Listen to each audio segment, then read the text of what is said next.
Uau! Desta é que eu não estava à espera. Após 5 anos do grande clímax que foi Avengers Endgame, 10 filmes e 11 séries carregadas de mensagens políticas e, Coloca uma mulher lésbica! com algumas exceções ao caso, como é óbvio, a Marvel parece que finalmente conseguiu encontrar o caminho de volta para o sucesso. No way! E estou obviamente a falar de Fantastic Four First Steps, ou Quarteto Fantástico Primeiros Passos, a terceira tentativa de Hollywood em trazer a primeira família de super-heróis para o cinema, abrindo caminho para o próximo filme dos Vingadores e finalmente acabar com a maldição dos seus antecessores. Say that again? It's fantastic. E devo dizer que é realmente satisfatório ver que um estúdio deixou finalmente de nos tentar mudar o senso de ideologia e focou-se em contar uma boa história. Ou pelo menos, na maior parte. Vou tentar resumir a história sem dar muitos spoilers. Portanto, se ainda não viste o filme, foste avisado. A história passa-se num universo alternativo àquele que estamos habituados do MCU e 4 anos após o incidente espacial que deu superpoderes aos nossos protagonistas. O Quarteto Fantástico está bem estabelecido tanto como protetores do planeta Terra, assim como celebridades. E devo dizer que o estilo retrofuturista dos anos 60 com tecnologia avançada foi uma ótima escolha, não só por ser esteticamente interessante, mas também por ser fiel à banda desenhada. Tudo isto é muito bonito até à chegada da Surfista Prateada, que anuncia que o planeta irá ser destruído por Galactus, um ser cósmico e poderoso que devora planetas.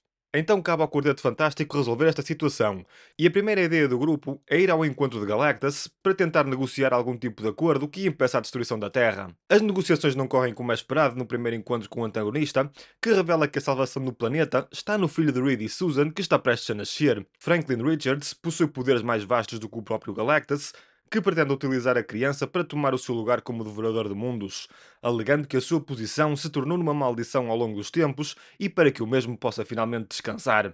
Como era de esperar, o grupo não aceita a oferta por parte do vilão e começa então a corrida contra o tempo para salvar o planeta. Se tens acompanhado o caminho da Marvel após o fenómeno mundial que foi Avengers Endgame, se calhar também reparaste que o estúdio se perdeu um bocado na sua própria ganância e ego. Um estúdio que antes calculava todos os movimentos, minutos e histórias de diferentes filmes que no final se uniam para uma épica conclusão, resultando em batalhas memoráveis, momentos que ainda hoje são lembrados como pontos altos do cinema, deixando uma legião de fãs satisfeita e feliz com o culminar de uma série de filmes que já vinha desde 2008, decidiu fazer o caminho inverso e lançar uma carrada de projetos sem objetivos concretos, se não enfurecer os fãs e perder milhões. Obviously, Captain America was a virgin. Mas hey, nunca é tarde para aprender, certo? E neste caso parece que finalmente alguém nos estúdios da Marvel se lembrou de dizer malta, temos andado a navegar sem rumo e a lançar filmes e séries que ninguém está a gostar ou a pagar para ver. Talvez devêssemos tentar os métodos que resultam? E assim o fizeram. A única coisa que me impressiona foi o quanto tempo demoraram a chegar a esta conclusão. Algo me diz que na cabeça dos executivos, após literalmente quase todos os projetos anteriores a 2020 tirarem receitas de mais de US$ 1 bilhão, nada poderia correr mal. Nem mesmo se introduzissem personagens e histórias desinteressantes, desconstruindo heróis clássicos e adorados pelos fãs, substituindo-os por versões arrogantes e narcisistas, que no final do dia não acrescentaram nada à história, não tiveram desenvolvimento suficiente, e toda a gente que se deu ao trabalho de pagar o bilhete para os ver no grande ecrã, saiu da sessão a pensar: That is one big pile of shit.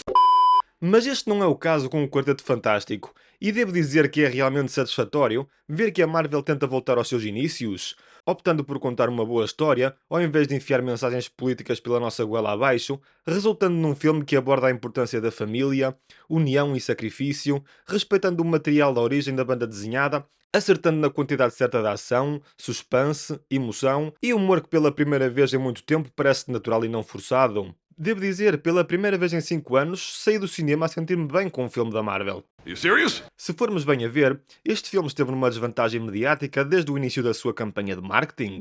Começando pelo anúncio do casting de Julia Garner como a versão feminina do Surfista Prateado, algo que até a mim me deixou duvidoso. Os constantes recasts da Marvel em trocar o género dos heróis masculinos em femininos estava tão saturante que os fãs pensaram mesmo que o Quarteto Fantástico ia ser mais uma vítima.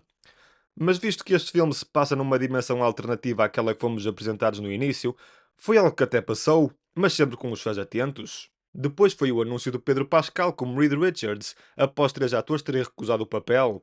Ninguém quis tirar o mérito a Pascal de ser um ator excelente e versátil, mas a Marvel nos últimos anos ganhou a fama de humilhar e diminuir todos os seus protagonistas masculinos em prol de aumentar o destaque das personagens femininas. E com as revelações de Vanessa Kirby de que Sue Storm iria ser o líder do Quarteto Fantástico, os fãs ficaram seriamente alarmados. Pedro Pascal este ano aceitou todos os papéis que outros atores recusaram, revelando que adora ser liderado por mulheres, saindo sempre em defesa de atores que atacam os próprios fãs, e comportamentos que ficaram virais pelas piores razões. E a cereja no topo do bolo foi Joseph Quinn ter dito que a atitude mulherengo de Johnny Storm estaria ultrapassada e precisavam de uma abordagem mais moderna. Fuck. Tudo isto fez com que muitos fãs perdessem a esperança no filme, mesmo antes de ser lançado, pensando que iria ser mais uma abordagem patética e desconstruída dos adorados personagens, até porque iria medir forças com a maior aposta do ano, Superman de James Gunn, que no final do dia se revelou ser uma desilusão. Mas se isto foi alguma técnica por parte da Marvel para meter o Quarteto Fantástico nas bocas do mundo, bem ou mal, resultou. Porque a realidade é que o filme não transparece nada do que foi revelado pelos atores. Reed Richards é caracterizado como o homem mais inteligente do mundo, é o porta-voz do grupo e desempenha a sua função de principal protetor de família, assim como líder. Quem diria que Pedro Pascal conseguiria fazer um papel masculino? Vanessa Kirby foi uma escolha sólida como Sue Storm. Ela e Pedro Pascal têm bastante química como casal, resultando numa relação credível entre duas pessoas que estão prestes a ser pais. E o filme aborda bem o instinto protetor de uma mãe numa situação que exige poder feminino, sem ridicularizar o masculino, equilibrando assim os papéis de ambos os progenitores numa relação. Se calhar a escolha mais acertada que o estúdio fez foi manter Johnny Storm como um mulherengo imprevisível. Os relatos de uma possível tentativa de o fazer mais manso e possivelmente homossexual iriam sozinhos matar todo o hype para o filme.